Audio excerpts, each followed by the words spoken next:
Hello again, and welcome to Logan's Voice. I'm Doug Ballinger, Logan's dad, and this podcast is where grief meets purpose, where we tell the truth about addiction, loss, and what we can still do to save the people we love. If you're new here, this podcast was born from heartbreak. In May of 2020, I lost my son, Logan, to fentanyl poisoning. He was young, he was full of life, and he never thought it would happen to him. Since then, I've made it my mission to speak out because silence keeps killing. And I've learned something incredibly powerful along the way. A conversation can change everything. Sometimes it can even save a life. So today's episode is called Conversations That Could Save a Life. And we're going to talk about how to talk. How to talk to your child, your teen, your friend, your partner about drugs, mental health, fentanyl, and pressure. Talking without shame, without fear, and without pushing them away. Because these conversations aren't easy, but they're essential. Let's talk about why we avoid these conversations. I'm going to have to start by getting real with ourselves.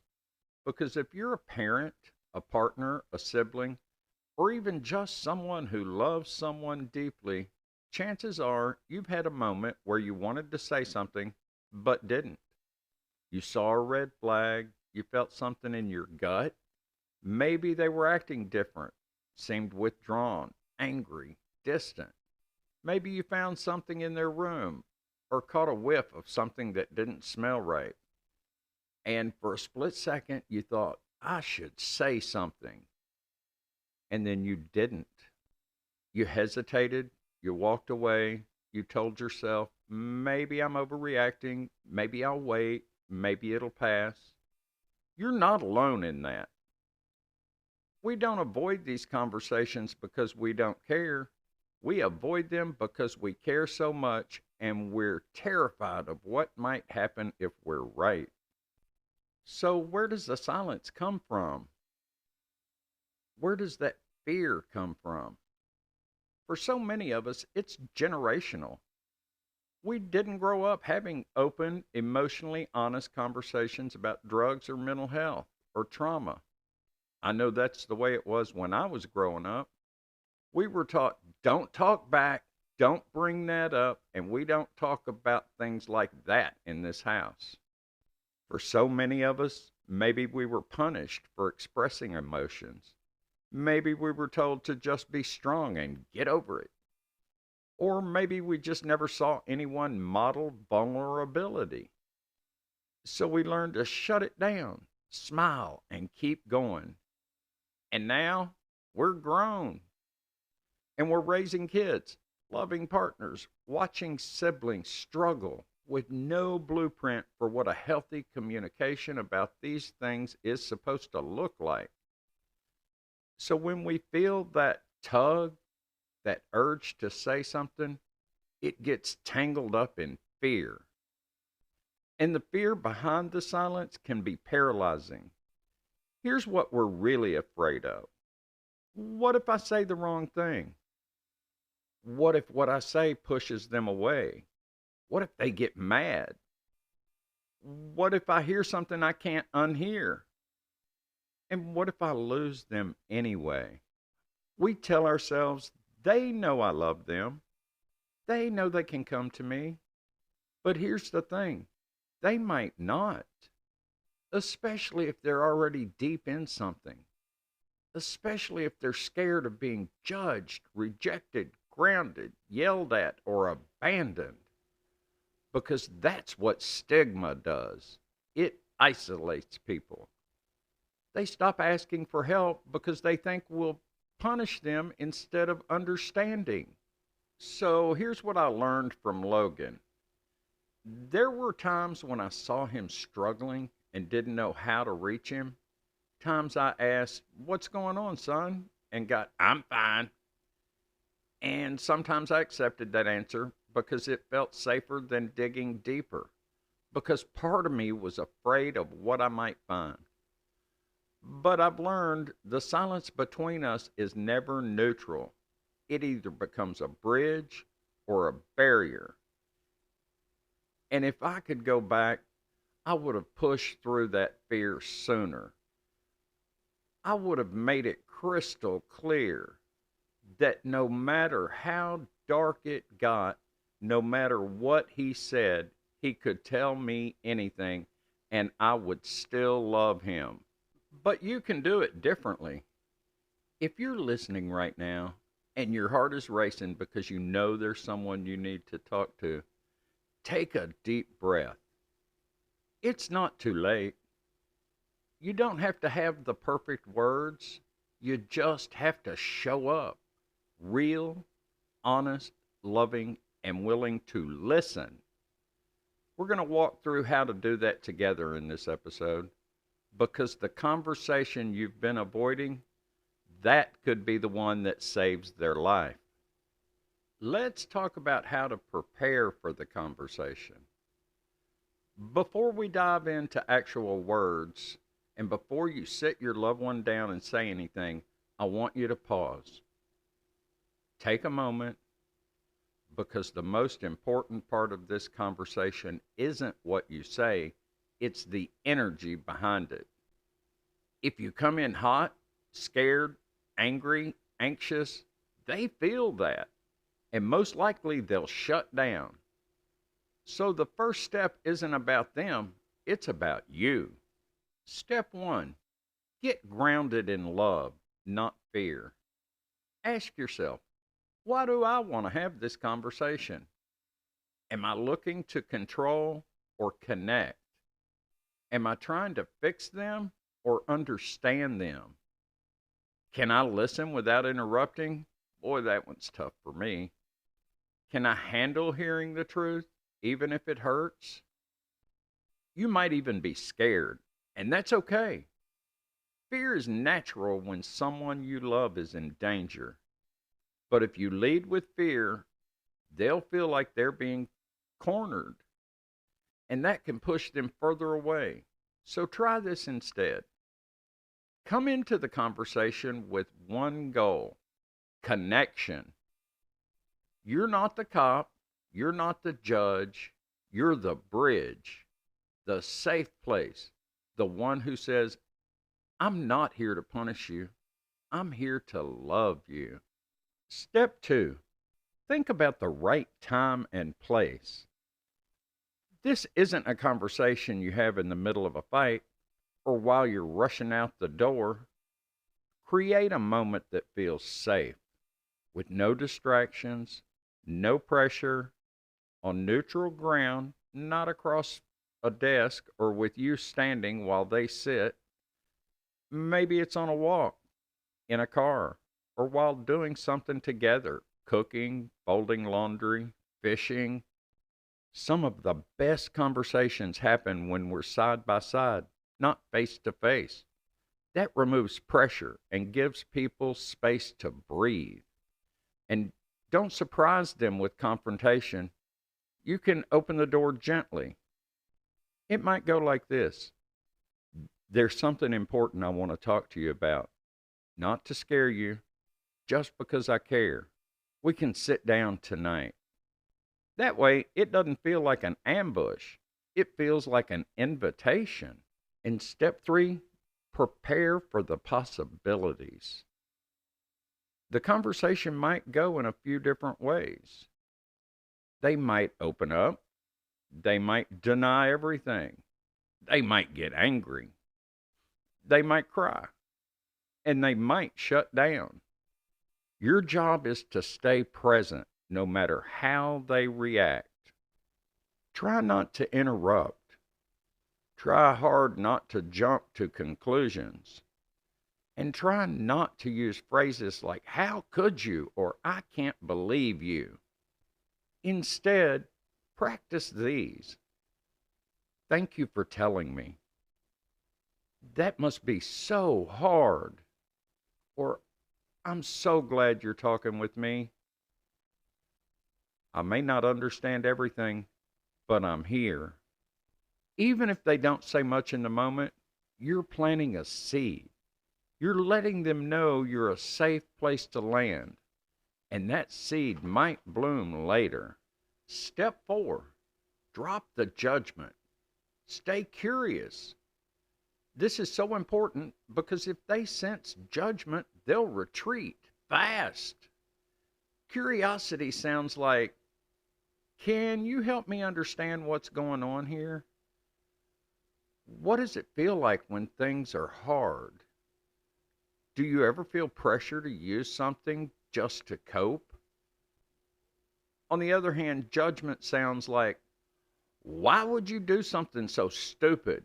I raised you better than this. You're throwing your life away. They already feel the weight of the world. What they need from you is grace. Not enabling, not pretending everything is fine, but grace. The kind that says, I still see you, I still love you, and I'm not going anywhere. Step 5, understand your role. You are not responsible for someone else's choices. You are not in control of their decisions, but you are responsible for creating an environment where the truth can exist, where pain can be spoken, where they can be real, even messy, and know they won't be abandoned. So take a deep breath. This isn't about being the perfect parent, partner, or friend. This is about being a soft place to land in a hard world and showing someone you don't have to go through this alone. Okay, let's get practical.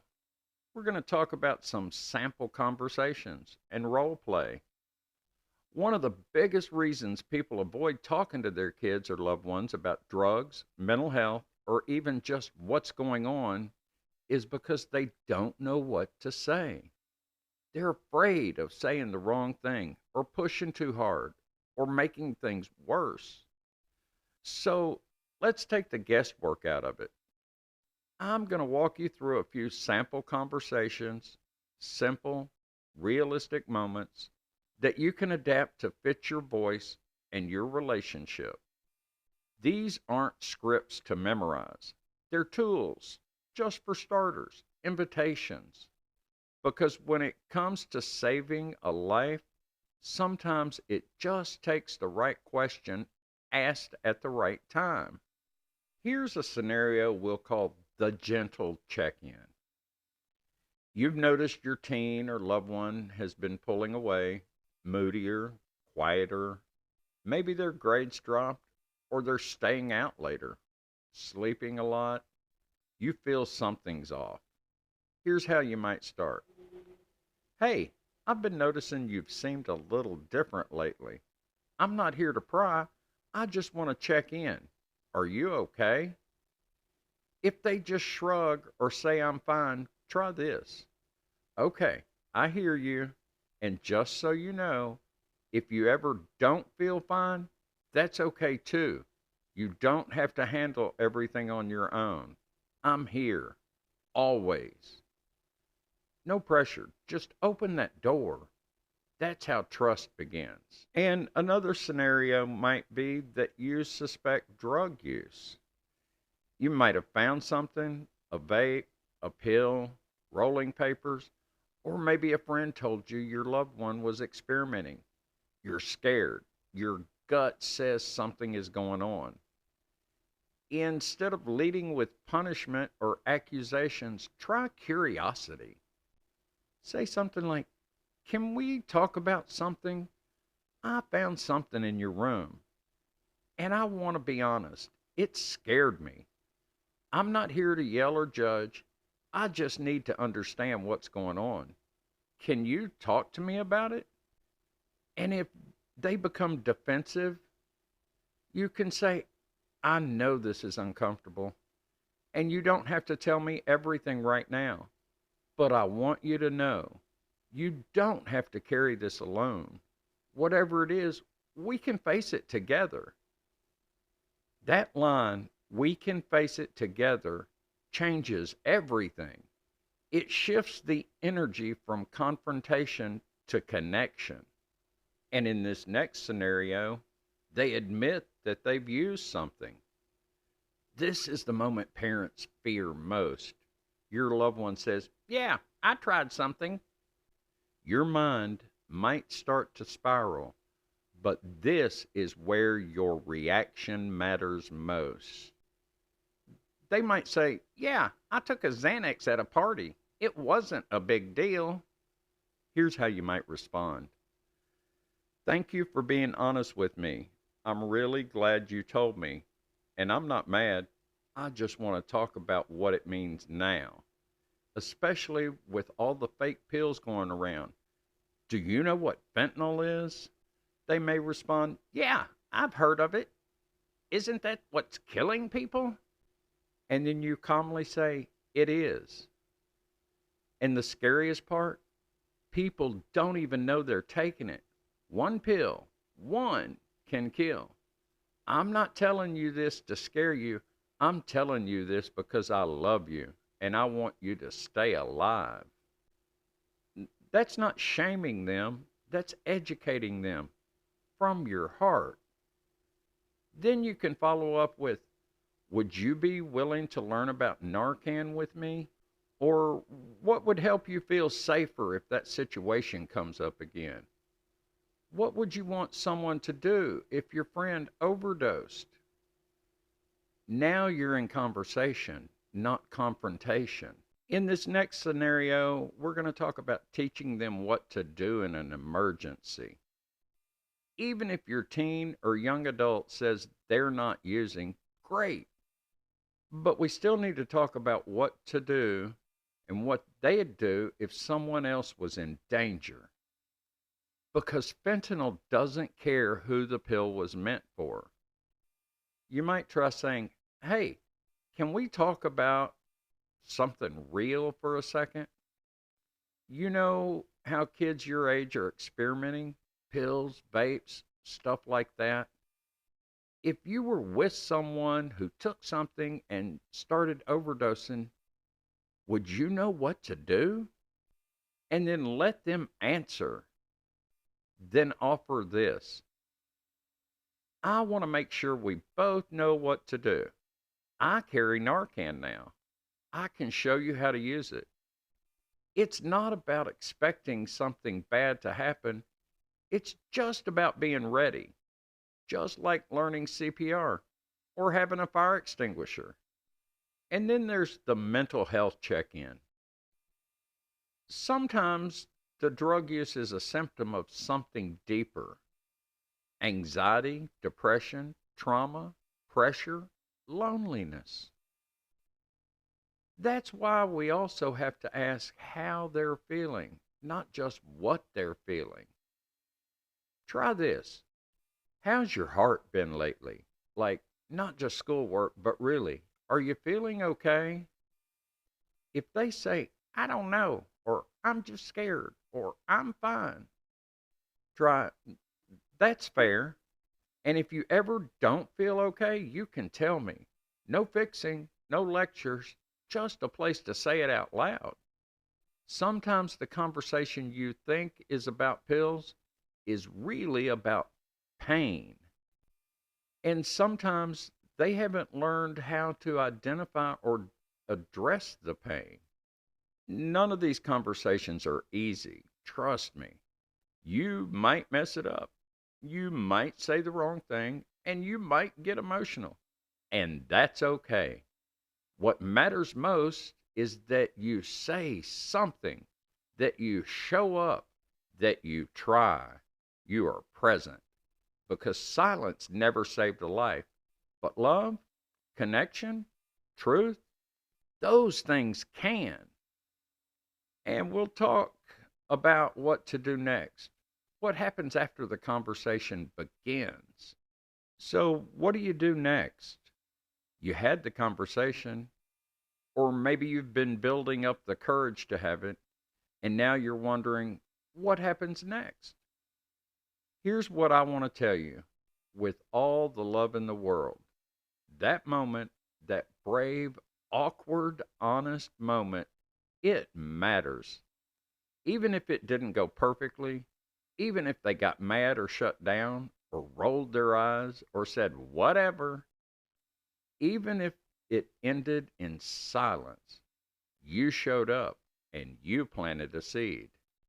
And now your job isn't to force that seed to bloom, it's to keep showing up, to keep watering it with presence, with consistency, and with grace. Because one conversation doesn't fix everything, but it opens the door. And sometimes just knowing the door is open is what saves a life. And stay calm, even after the storm. After a tough conversation, it's normal to feel shaken, overwhelmed, worried, or even disappointed. Maybe they admitted to something scary. Maybe they didn't tell you much at all. Maybe you're left with more questions than answers. This is a process, not a single moment in time. And if you reacted in fear or anger, it's okay. You can go back. You can say, I am so sorry I came in hot. It's just that I love you so much it hurts. And I want to do better. Can we try again? That kind of humility builds trust. It shows them that conversations don't have to be perfect to be powerful. And then create a plan together. Now that the door is open, invite them into problem solving, not punishment. You might say, is there anything you need from me right now? Or do you think talking to someone, a counselor, therapist, or mentor might help? Do you want to go with me to get Narcan just so we can both have it? Can we make a plan for what you'd do if you were ever in a situation where someone overdosed? This step is about empowerment, about giving them tools, not just rules. Let them be part of the solution. When people feel ownership over their choices, they're more likely to follow through. And be their safe place, even when it's hard. The most powerful thing you can offer is consistency. Check in regularly, not just when something goes wrong. Say things like, hey, I just wanted to check in to see how your heart's doing today. I'm proud of you, even just for being honest with me. You're not alone. We're in this together. Because when you keep showing up with presence, not pressure, it builds something sacred. It builds trust. And trust is the only soil where real change can grow. And take practical safety steps. Here are some things you can do right now, even if your loved one says they're fine. Get Narcan, naloxone. It's available without a prescription in many pharmacies. Learn how to use it. Teach them too. And familiarize yourself with what counterfeit pills look like. Talk openly about M30s, pressed pills, and how to spot the fakes. Oftentimes you can't spot fakes. Lock up your medications at home, not because you don't trust them, but because safety matters more than assumption. Connect with local harm reduction organizations. Many offer free resources, education, and support without judgment. Prevention isn't just about saying no, it's about being prepared. And give yourself grace. These conversations are heavy. You may cry, you may question yourself, you may grieve the version of your loved one you thought you had. That's all normal. And it's okay to ask for help yourself from a therapist, from a support group, a friend who's walked this road. You don't have to hold all of this alone, and you shouldn't, because loving someone who's struggling is its own kind of heartbreak. and you deserve support too. Here's what I wish every parent, partner, and friend could hear. You don't have to be perfect. You don't need the right words every time. You just need to show up with love and keep showing up, even when it's hard, especially when it's hard.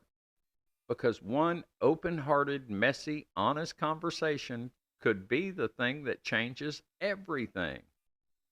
Before we wrap up this episode, I want to speak from the part of my heart that still aches every single day. Because here's the truth, I didn't get to save Logan. Not because I didn't love him, not because I didn't try, but because in the beginning I didn't fully understand what he was up against. And because, like so many of us, I avoided the conversations that felt too big or too scary or too uncomfortable. I wanted to believe that it wasn't that serious. I wanted to believe love alone would be enough. And some days I was just too exhausted, too afraid of what I might hear if I asked the hard questions. So I didn't always ask. And now I live with that every day. That's why I'm here. That's why this podcast exists. And that's why I tell Logan's story over and over again. Not to relive the pain, but to repurpose it. Because if you can find the courage to have that conversation, if you can open the door, ask the question, hold the space, then maybe, just maybe, you won't have to feel the pain that I've carried since 2020. Maybe you won't have to bury your child or your partner or your best friend. Maybe you'll get to celebrate their recovery instead of remembering their funeral. That is the mission now, not just to mourn Logan, but to speak for him, to be the voice he no longer has, and to make sure other families don't have to learn what fentanyl is the way I did, through unimaginable loss. So, if this episode helped you, please share it. Don't wait. Don't assume they know. And don't let awkwardness or fear steal your chance to say something that could save a life. You don't have to be an expert. You don't need all the answers. You just have to lead with love and speak from the truth of your heart. Look for resources and support in your local area. And I'm on Facebook at Rex Logan's Dad. If you need a place to be heard, send me a message in my inbox. I'm here. Until next time, have the hard conversations, say the hard things, and never ever stop fighting for the ones you love. I am Logan's voice. I am Logan's dad, and I will not be silent any longer.